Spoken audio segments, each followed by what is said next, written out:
Kong, más de 6,5 millones de personas emprenden su vida diaria normalmente. Pero ninguna está segura. Una enfermedad potencialmente letal se propaga por la población humana en las principales ciudades del mundo. A medida que el número de víctimas fatales aumenta, ¿podrán los investigadores evitar que un virus misterioso se convierta en pandemia global?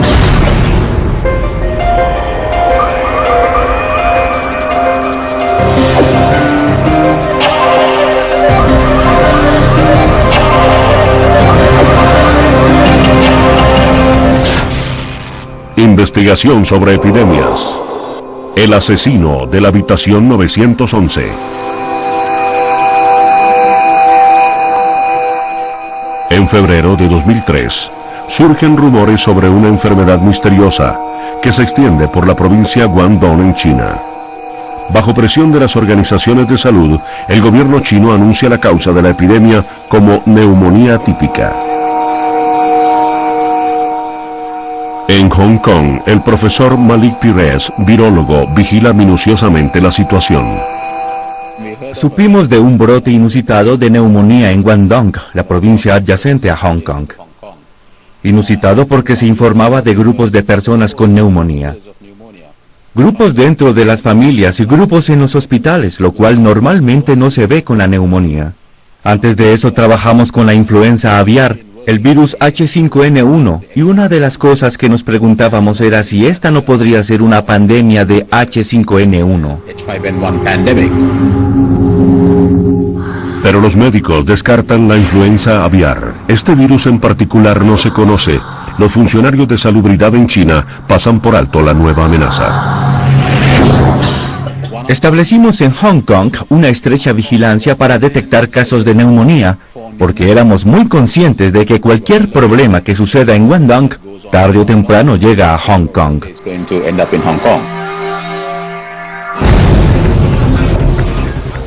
En menos de un mes, los extraños síntomas de esta especie de neumonía se registran en los hospitales de Hong Kong.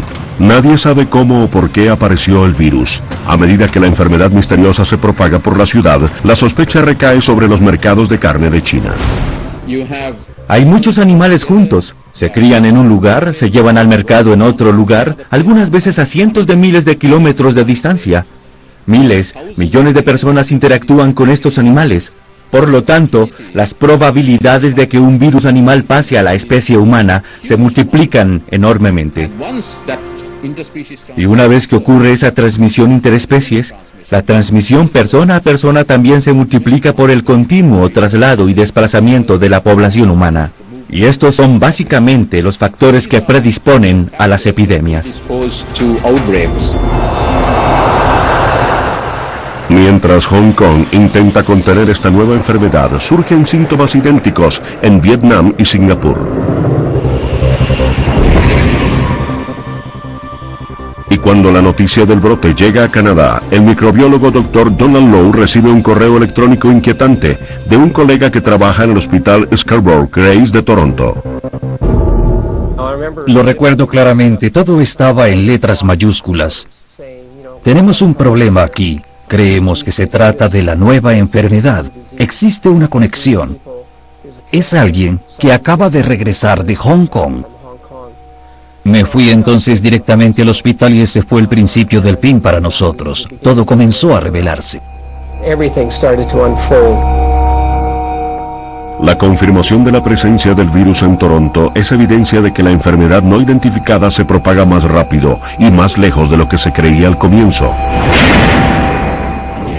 El 15 de marzo, la Organización Mundial de la Salud decide circular una alerta global. El Dr. David Heyman dirige el programa de enfermedades contagiosas de la Organización Mundial de la Salud en ese momento. Lo que es muy preocupante respecto a una enfermedad nueva no es lo que se conoce, sino lo que no se conoce. Hay un vacío en la información que tenemos en relación con una enfermedad nueva, y es eso lo que los equipos en Hong Kong empezaron a hacer, determinar quién tiene la enfermedad, cuándo ocurre, dónde y por qué. Con poca información respecto a la propagación del virus, el Departamento de Salud de Hong Kong inicia una investigación con el propósito de descubrir la fuente del brote. Tratábamos de localizar esta extraña enfermedad para investigar a todos los pacientes en Hong Kong con neumonía severa, sin otra explicación. Y desde luego nos concentramos especialmente en las personas que llegaron procedentes de China recientemente. En la tercera semana de marzo, el equipo de investigadores hace un descubrimiento vital, rastreando los desplazamientos de los primeros pacientes diagnosticados con la nueva enfermedad. El equipo de Hong Kong relaciona a todos con un hombre que llegó a la ciudad casi un mes antes.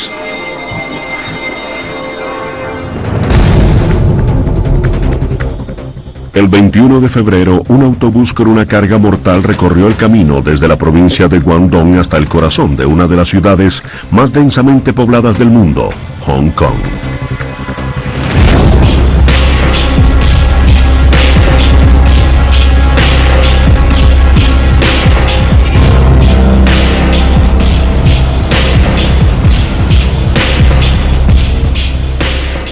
Ese mismo viernes en la tarde, un residente de Hong Kong de 26 años va camino a encontrarse con un amigo que se aloja en el 9º piso, en el Hotel Metropol de la ciudad.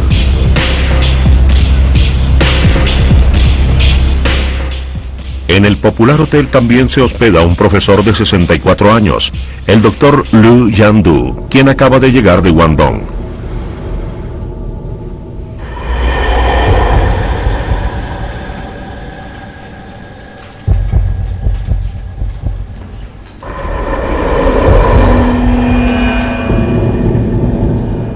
Cuando el Dr. Lu se dirige hacia la habitación 911, en el piso 9º, ya tiene todos los síntomas de una enfermedad que afecta a algunos pacientes de su hospital en Guangdong.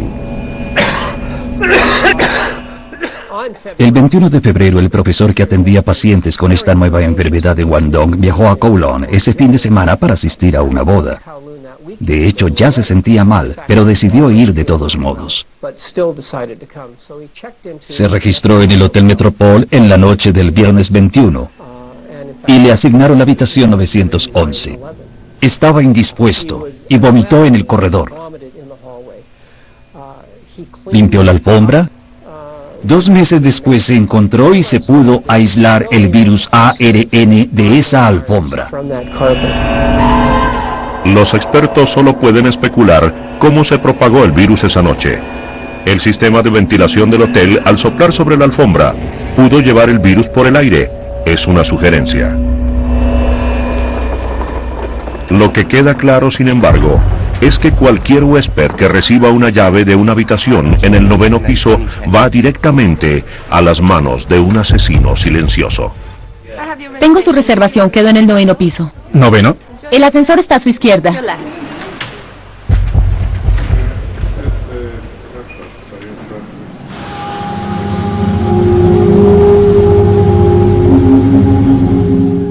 Dentro de la habitación 911 del Hotel Metropol, la enfermedad del Dr. Liu empeora. Su temperatura corporal se eleva, le duelen los músculos y respira con dificultad.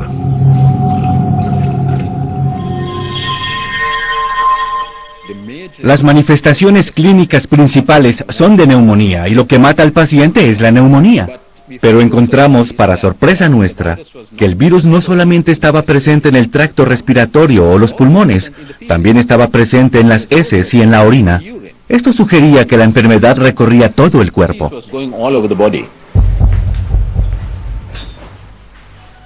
El Dr. Liu ya posee una dosis peligrosamente alta del virus, que se manifiesta tanto en su vómito como en el vapor de su tos. Se convirtió en un gran propagador, un portador altamente infeccioso de la mortal enfermedad. El virus causa enfermedad en el ser humano. Cuando la persona está expuesta, es en el tracto respiratorio en donde el virus logra invadir algunas de las células que se encuentran en las vías respiratorias superiores. Y luego el virus se multiplica y se propaga de célula en célula, causando finalmente neumonía.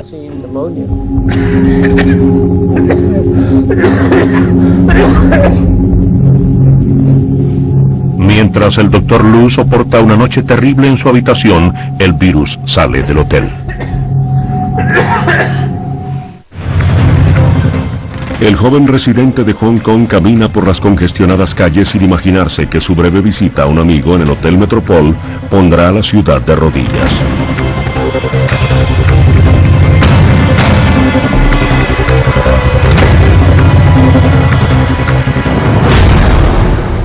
Durante el mismo fin de semana, los huéspedes del hotel en el 9º piso se preparan para partir. La residente canadiense Kwan Si-Chu empaca sus maletas para volar de regreso a su hogar en Toronto.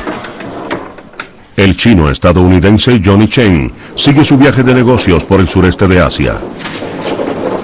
Entretanto, el Dr. Lu decide suspender sus planes de asistir a la boda para buscar asistencia médica en un hospital local.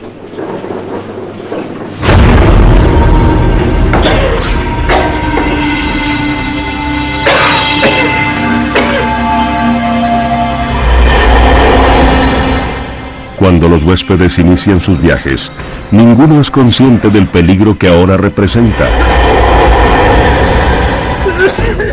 Johnny Chen desatará la muerte de 5 personas en Vietnam. Al regresar a Toronto, Kwan Si-Chu provocará una cadena de eventos que concluirá con 251 casos de la enfermedad y 38 víctimas fatales.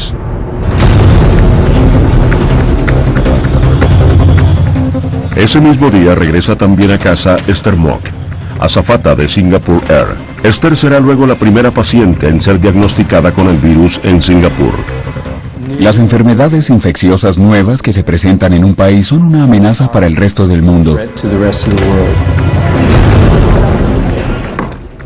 Una persona que se infecte en el lugar y en el momento adecuados puede causar que esa enfermedad se propague en el mundo.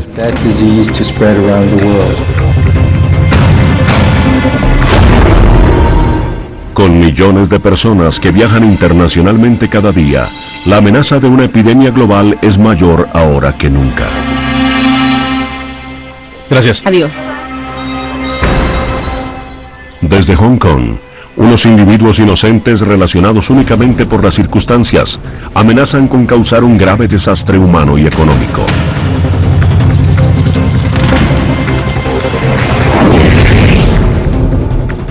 En el transcurso de un solo fin de semana, una enfermedad mortal desconocida cruza fronteras y usos horarios.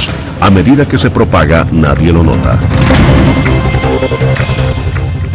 ¿Podría ser este el principio de la primera pandemia global del siglo XXI?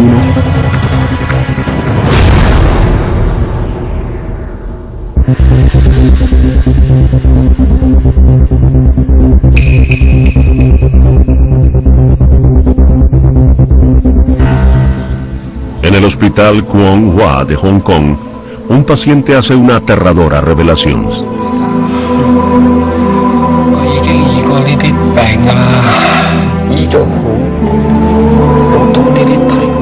Antes de entrar al hospital, el doctor Lu Jianlu pasó el último mes tratando una enfermedad misteriosa en la provincia de Guangdong.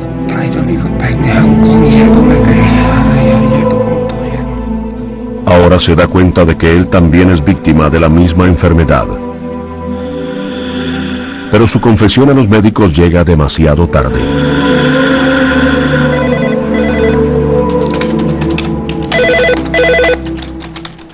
Seis días después, en Vietnam, el doctor Carlo Urbani recibe una llamada telefónica del hospital francés en Hanoi.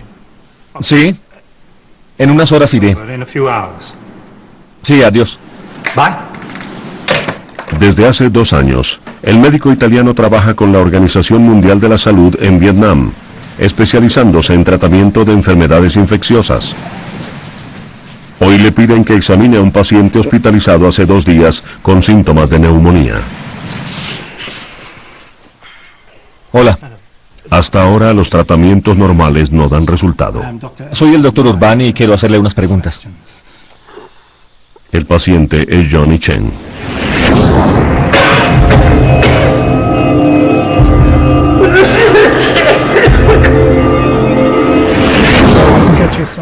Después de llegar a Vietnam en viaje de negocios, Chen desarrolló una fiebre alta. Cuando el doctor Urbani llega al hospital de Hanoi, Chen lucha por respirar.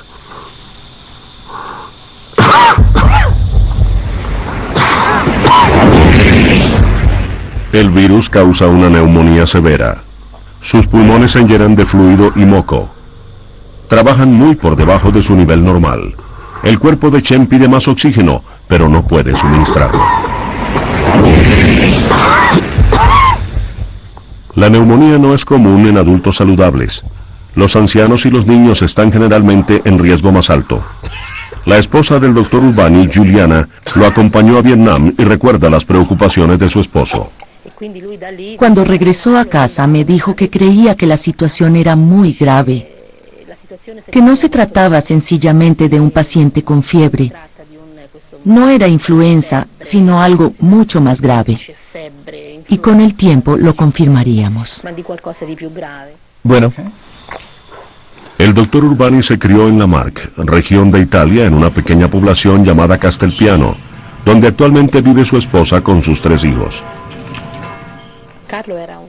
Carlo era un hombre que nunca miraba desde la barrera. Siempre estaba presente para todos, especialmente para las personas que no estaban bien o que tenían cualquier tipo de dificultad. Era un médico fantástico. Sabía cómo intervenir y tratar enfermedades infecciosas.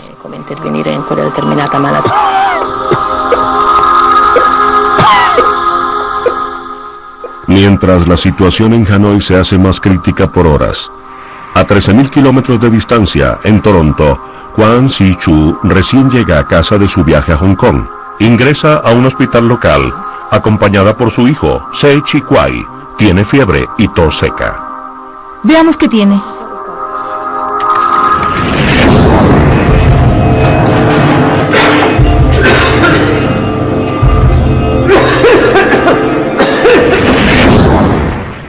Un médico local la examina.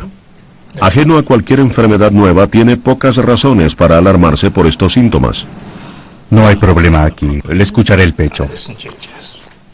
Hay pocas maneras en las cuales el cuerpo puede manifestar una infección en un pulmón. Una de esas maneras es la fiebre, los dolores y las molestias musculares. Luego la tos y a continuación algo de dificultad para respirar.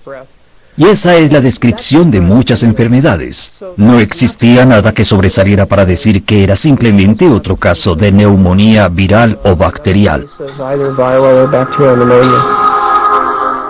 El médico le formula antibióticos a la abuela de 78 años y luego la envía a casa.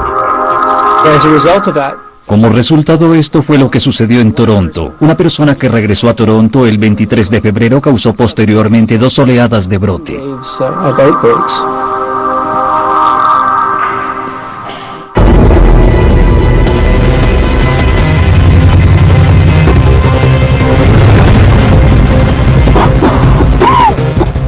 En Vietnam, el Dr. Urbani ordena al personal tomar medidas para evitar la propagación de la infección. Sin saber la causa de la enfermedad de Johnny Chen, no quiere correr riesgos.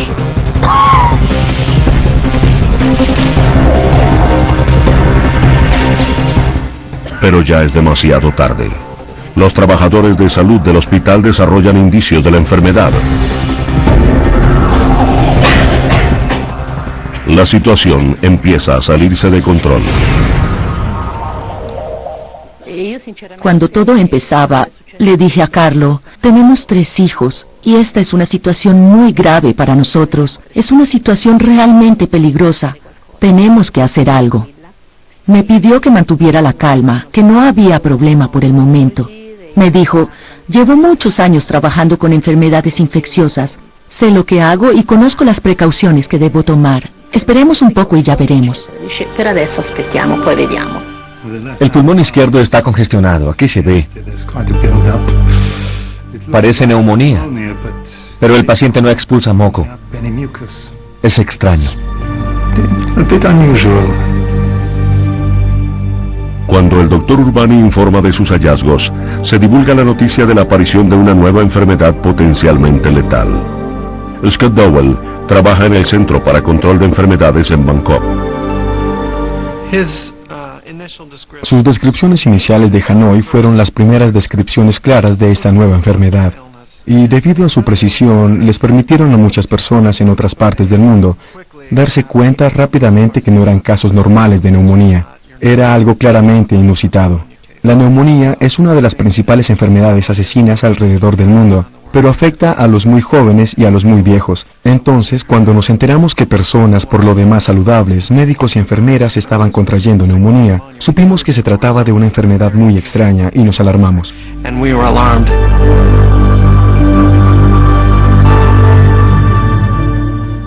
Mientras el doctor Urbani trabaja día y noche para contener la epidemia, en Canadá la enfermedad recorre la ciudad silenciosamente. 10 días después de llegar de Hong Kong, Kwan Si-Chu muere en su casa, en los suburbios de Toronto. Un ataque cardíaco se da como la posible causa de muerte. Por medio de investigaciones posteriores, el Dr. Donald Low reconstruye la serie de eventos por medio de los cuales Kwan Si-Chu se convirtió en la primera gran propagadora de Toronto. Su hijo, que vivía con ella, empezó a desarrollar síntomas de una infección en el tracto respiratorio y su familia lo convenció de ir al servicio de urgencias en la noche del 7 de marzo. Acudió entonces al servicio de urgencias del hospital Scarborough Grace, en donde lo atendieron.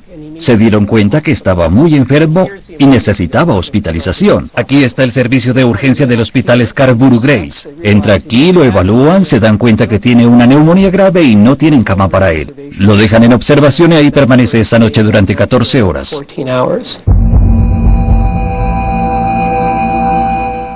Antes de que en el hospital Scarborough Grace se dieran cuenta de lo que enfrentaban, en una sola noche, Se Chi-Kwai, el hijo de Kwan Si-Chu, infecta a 5 enfermeras, un médico y 2 pacientes. Ellos, a su vez, contagiarán con el virus a otras 37 personas. El brote adquiere impulso. Al otro lado del mundo, en Hanoi, trabajadores de la salud y pacientes siguen desarrollando síntomas de la enfermedad. Para el paciente original Johnny Chen, el virus progresa demasiado. Los tratamientos fallan. Por solicitud de su familia, lo regresan a Hong Kong. Nunca se recuperó. Al no poder contener el brote inicial, el Dr. Urbani siente que su única opción es convencer a las autoridades vietnamitas que declaren una cuarentena en el hospital. Es una medida extraordinaria que tiene consecuencias tanto políticas como económicas, pero que finalmente evitaría una mayor propagación de la enfermedad entre la sociedad vietnamita. Urbani es el primer médico que alerta al mundo de la amenaza de esta nueva enfermedad en Hanoi. Otras ciudades, sin embargo, no reaccionaron tan rápido.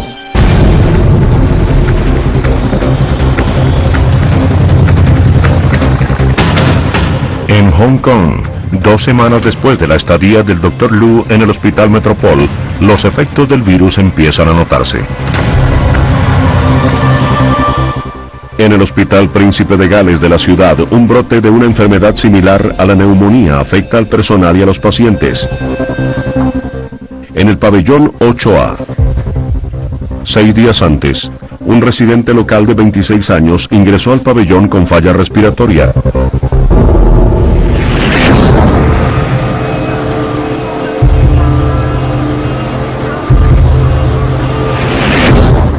El médico encargado de enfermedades respiratorias en el Hospital Príncipe de Gales es el profesor Hui. Les mostraré la primera radiografía cuando ingresó. Podrán ver una zona de opacidad en la parte derecha del pulmón. Tenía entonces neumonía leve. Sin embargo, 3 días después de su hospitalización, su estado se deterioró. Se le dificultó respirar hasta tal punto que se requirió un flujo alto de oxígeno para mantener su nivel de oxígeno. Estaba tan fatigado que para comer, aún para orinar, necesitaba ayuda de las enfermeras. Les mostraré la radiografía. La mayor parte de su pulmón izquierdo tenía neumonía. Ahí se ve la zona blanca, la opacidad. Solamente la parte superior estaba sana. Para entonces tenía una falla respiratoria severa. Solo una semana después de la admisión del primer caso en el hospital, el personal del pabellón 8A empezó a mostrar indicios de la misma enfermedad. Mientras el hospital intenta aislar el brote, en la calle, la vida sigue su curso normal en Hong Kong.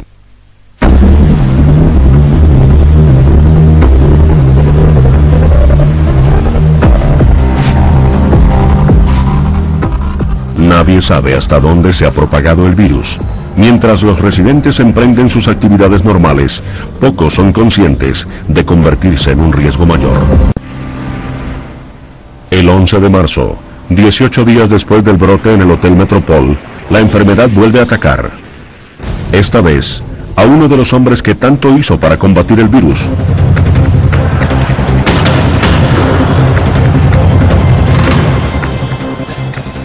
En un vuelo hacia una conferencia en Tailandia, el doctor Carlo Urbani desarrolla fiebre.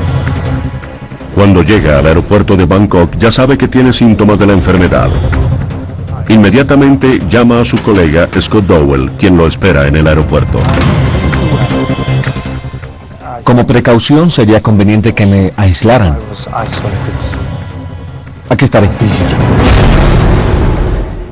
Rápidamente acordamos que debía ir un equipo al aeropuerto para tomar las medidas que evitaran la contaminación de enfermedades infecciosas en su recorrido hasta el hospital, en donde lo atenderían con todas las precauciones.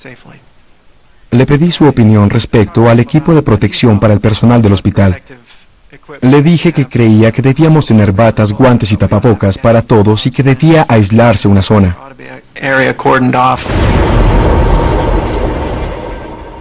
Él contestó, todo eso lo hicimos en Hanoi y creo que estoy enfermo y otras personas también se contagiaron. Estaba muy preocupado, no solo por su propia salud, sino por la posibilidad de transmitirle la enfermedad a otras personas. Soy médico, vengo de Hanoi. Tengo los síntomas. Temperatura alta, dificultad para respirar. Deben aislarme inmediatamente.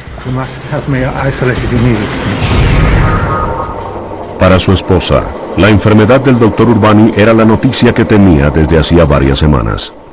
No te preocupes, es algo que pasará pronto. Eso dijo. Yo sentí que esto era algo diferente.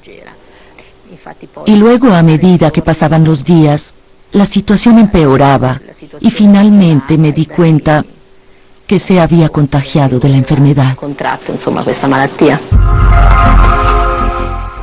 Cuando el doctor Urbani se convierte en la última víctima de la enfermedad sin cura conocida, el 17 de marzo la Organización Mundial de la Salud convoca a 11 laboratorios importantes en 9 países para que se unan en una red con el propósito de encontrar la causa de la enfermedad. Con un número sin precedente de laboratorios internacionales compartiendo información y coordinando sus hallazgos, empieza la carrera para identificar el virus causante de la epidemia. Llamaron a la enfermedad síndrome respiratorio agudo severo. Rápidamente se conocería como SARS. Lo miramos por el microscopio electrónico. Veíamos claramente que era un virus y observándolo más detenidamente y basándonos en su forma y tamaño, parecía que un virus corona sería el candidato más factible. Pero no uno de los que conocíamos hasta el momento. Hay virus corona en el ser humano, hay virus corona en los animales, pero este virus parecía totalmente nuevo.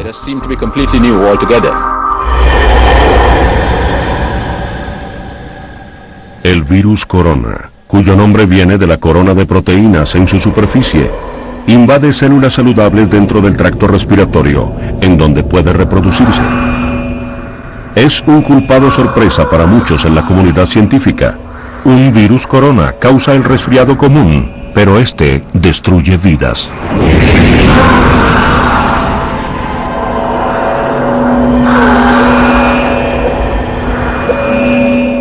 El sistema inmunológico del doctor Urbani está ahora tan débil y sus pulmones tan destruidos por la neumonía que solo un respirador lo mantiene vivo. Mientras el mundo despierta a la amenaza del SARS, los funcionarios de salubridad a través del globo trabajan 24 horas diarias para contener la enfermedad. Durante el último mes, el SARS en gran medida se ha propagado silenciosamente. La lista de personas potencialmente expuestas crece día a día.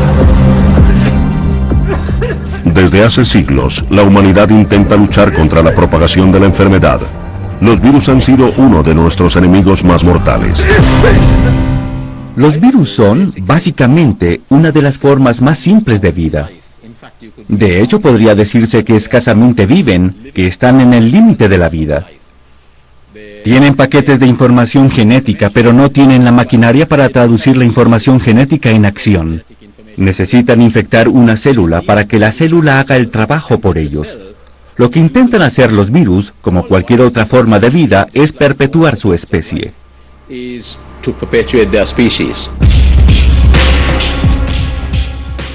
Los virus van hacia donde ven oportunidades. La fuerza de la evolución, la fuerza ciega de la evolución, por así decirlo, los impulsa a explotar cualquier espacio que se les abra.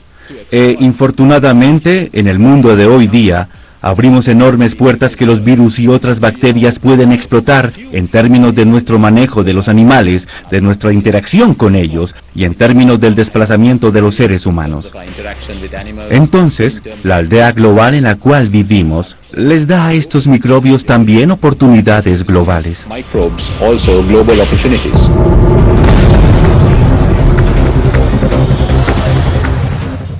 Para finales de marzo, Hong Kong está en alerta máxima.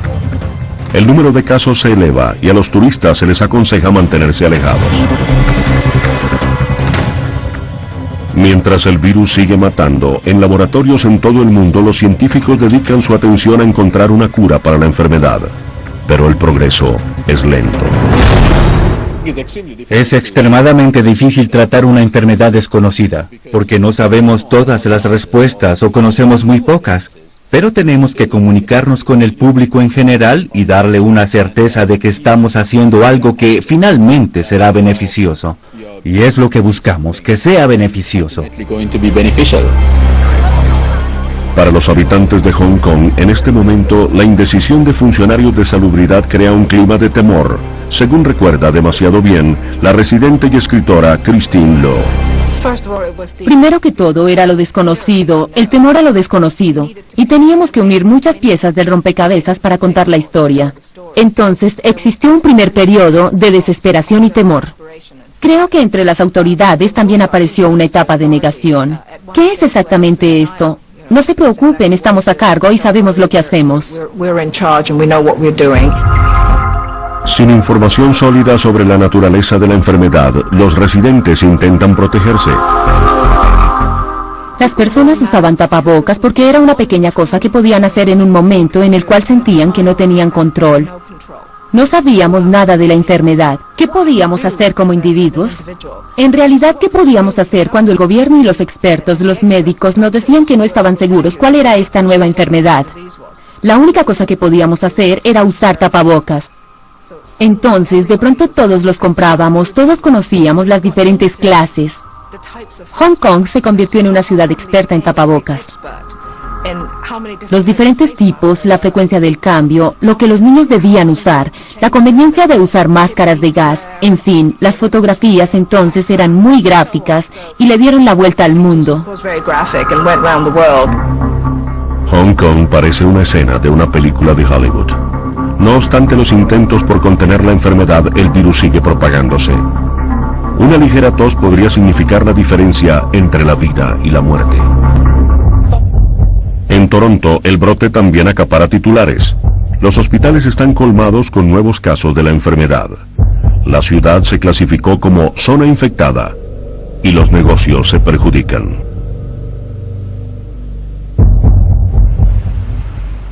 Alan Bonner, asesor en riesgos, observa el desarrollo de la historia en su ciudad natal.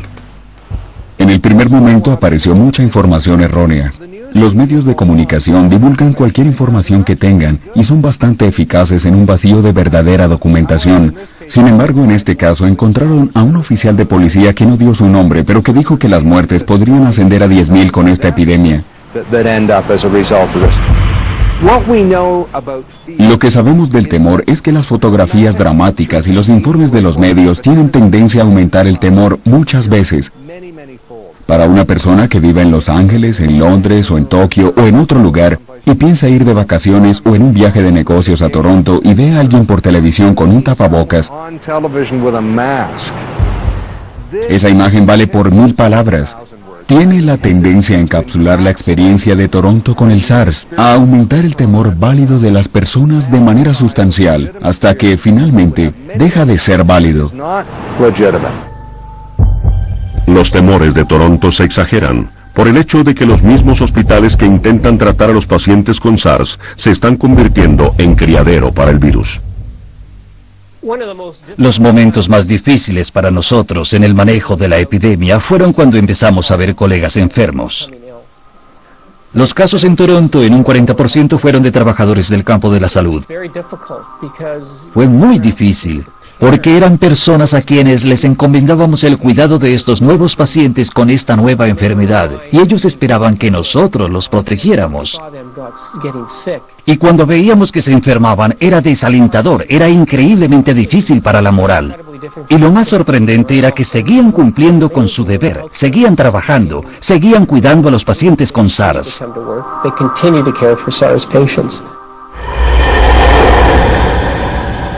En Hong Kong, el movimiento y el bullicio de la vida citadina están prácticamente detenidos. Los habitantes evitan lugares públicos. Aún en su casa nadie está seguro. ¿Cómo se descubre en Hong Kong un brote en uno de los complejos residenciales más grandes de la ciudad? Wilson Yip es presidente de la Asociación de Residentes de Amoy Gardens. Recuerda el día en el cual su casa se convirtió en el foco del brote en Hong Kong. Recuerdo claramente el 26 de marzo de 2003. Me llamaron del gobierno para informarme que 7 residentes tuvieron que ser hospitalizados porque estaban infectados con SARS. 17.000 personas viven en el condominio Amoy Gardens, un complejo residencial de 19 bloques y 5.000 departamentos. Un brote con esta densidad de residentes podría ser catastrófico. Al principio, el brote de SARS se encontró en el bloque E. Gradualmente, la enfermedad empezó a extenderse por el complejo.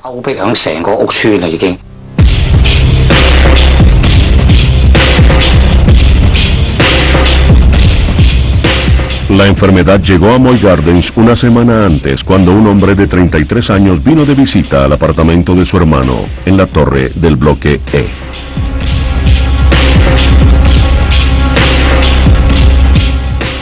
El hombre sufría de una enfermedad renal crónica y estuvo tratado en el Hospital Príncipe de Gales. Pero ese día no se sentía bien, por una razón diferente.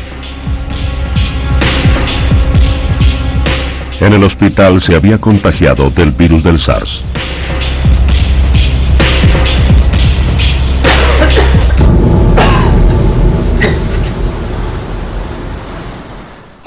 Algunas personas decían que se propagaba por el aire, otras decían que era por el agua que salía de los grifos, otras que era por medio de la saliva cuando la gente hablaba. Existían diferentes rumores. Pero lo que más desconcierta a los funcionarios es la extensión y tamaño de la epidemia. El portador inicial del SARS sufría de diarrea. Los investigadores creen que el sistema de alcantarillado en el bloque E pudo contribuir al brote. Gotas virales en el alcantarillado podrían contaminar el sistema del flujo de aire que circula por todo el bloque. En ese momento, Amoy Gardens podía describirse como una ciudad muerta.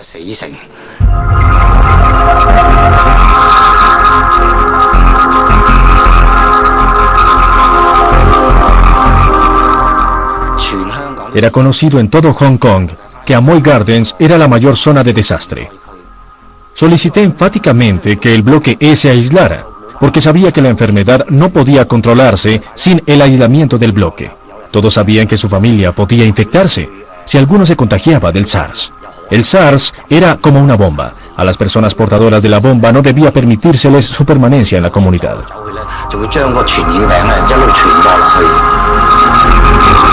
La semana final de marzo de 2003 es la más nefasta de toda la epidemia. Mientras los canales de noticias transmiten imágenes de Amoy Gardens a todo el mundo, en Bangkok el Dr. Carlo Urbani lucha por su vida. Al aislarse salvó la vida a su familia y a otros trabajadores del campo de la salud. Pero después de 18 días de soportar la enfermedad bajo la mirada de su esposa Juliana, el doctor Urbani sufre 2 ataques cardíacos masivos. El médico que alertó al mundo de la nueva enfermedad se convierte ahora en su última víctima fatal. No volví al hospital después de que Carlos sufrió los ataques cardíacos. No tenía sentido ir. Quería recordar a mi esposo cuando lo vi en el hospital por primera vez, no conectado a todas las máquinas y equipos. Estaba en coma y no me podía ver. No era bueno que yo estuviera ahí, así era mejor para los dos.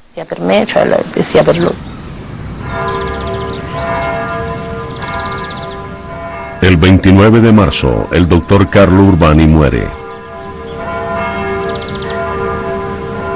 Juliana y sus 3 hijos regresan a Italia. Cuando Carlo murió, me di cuenta de todo lo positivo que hizo. E incluso él captó la grandeza de lo que hizo por ayudar a los demás. Los mismos médicos dijeron que, gracias a él, se salvaron muchas vidas. Carlo dejó muchas cosas bellas. Tengo todos los recuerdos de nuestra época juntos y todavía tengo la sensación de que él está a mi lado, ayudándome en este nuevo viaje. El valor del doctor Carlo Urbani en el primer mes del brote del SARS lo convirtió en héroe nacional, tanto en Italia como en Vietnam. Su madre, María, llora a su hijo, pero la consuela el hecho de que murió salvando a otros. Lo que me llena de orgullo al pensar en los logros de mi hijo es que su vida no fue en vano. Su espíritu sigue viviendo en el trabajo que hizo por los demás. Al aislar el hospital en Hanoi, el doctor Urbani salvó a Vietnam de un brote grave de SARS. Después sería el primer país en ser retirado de la lista de zonas infectadas, creada por la Organización Mundial de la Salud. Antes de su muerte, Urbani trazó el camino a seguir por otros trabajadores del campo de la salud. A medida que los departamentos de salud rastrean los individuos que tuvieron contacto con los pacientes infectados, empieza a moldearse una imagen más clara de la propagación del virus. Los temores de que el virus suspendido en el aire pudiera propagarse fácilmente entre la población no se materializan. Los expertos descubren que el virus no es tan infeccioso como se creyó en un comienzo. Este factor solamente es una cuerda salvavidas vital. Afortunadamente, cuando miramos atrás al SARS, nos damos cuenta de que tuvimos suerte. Pudimos contenerlo porque no era muy infeccioso. Lo era solamente en los hospitales, en donde había pacientes muy enfermos con SARS y con una enorme cantidad de virus en el tracto respiratorio. Como resultado, se transmitió a los trabajadores del campo de la salud, a los familiares y a las personas que entraban en contacto con el virus. Las investigaciones posteriores mostraron a los científicos que la mayoría de los pacientes solo tenían una dosis de virus peligrosamente alta 10 días después de la infección. Era algo inusitado, pero muy afortunado, porque nos permitió detener la transmisión del SARS. Si logramos identificar a los pacientes en la primera etapa de la enfermedad y hospitalizarlos pronto, podemos detener la transmisión en la comunidad. Si el virus hubiera sido más contagioso, todavía estaríamos contando las muertes por su causa. Por suerte para el mundo, las medidas anticuadas de la cuarentena resultaron un fuerte descenso en nuevos casos entre mayo y junio de 2003. No se encontró una cura para el SARS. No obstante, 90% de los pacientes infectados se recuperó con tratamiento, medicamentos antivirales y antibióticos, mientras los funcionarios de salubridad respiraban con alivio. Para las personas como Bill Lu, que sufrieron el SARS, la epidemia dejó una impresión perdurable. Después de sufrir esta enfermedad, me di cuenta que las enfermedades y la muerte son difíciles de predecir. En la mayoría de los casos están fuera de mi control. Tengo poco control sobre mi vida, aun cuando está en peligro de ser destruida. Me di cuenta que debía llevar una vida feliz, no obstante las circunstancias. y que debía apreciar y disfrutar todo lo que tengo en el momento.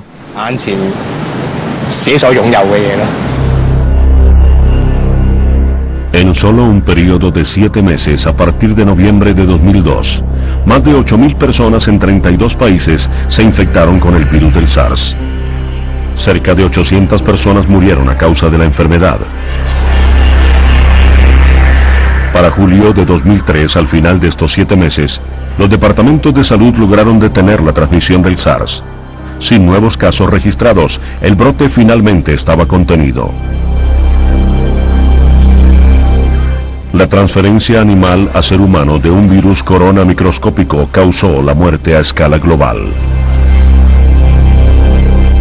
Hoy día los únicos rastros del virus están encerrados en laboratorios. Pero para las ciudades en el centro de la epidemia, el costo del SARS fue inmenso.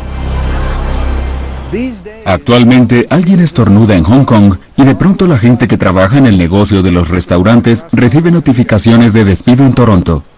O quizá se cancelen convenciones allí. Alguien se enferma en África, aborda un avión y el virus puede llegar rápidamente a Nueva York. Uno de los precios que pagamos por la era moderna con el transporte moderno es que no hay lugar seguro, no hay dónde esconderse, no hay nada gratis.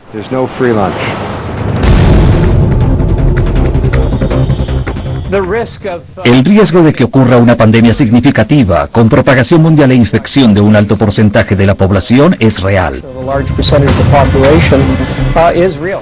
Con una influenza pandémica, si llegara a ocurrir, las proyecciones son de carácter mundial.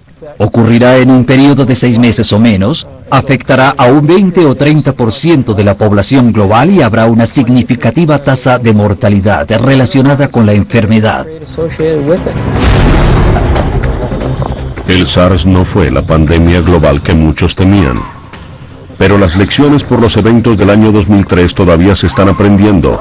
A medida que la sociedad moderna despierta a la amenaza de estas nuevas enfermedades, las organizaciones de salud en todo el mundo se preparan para la próxima epidemia, quizá más mortal.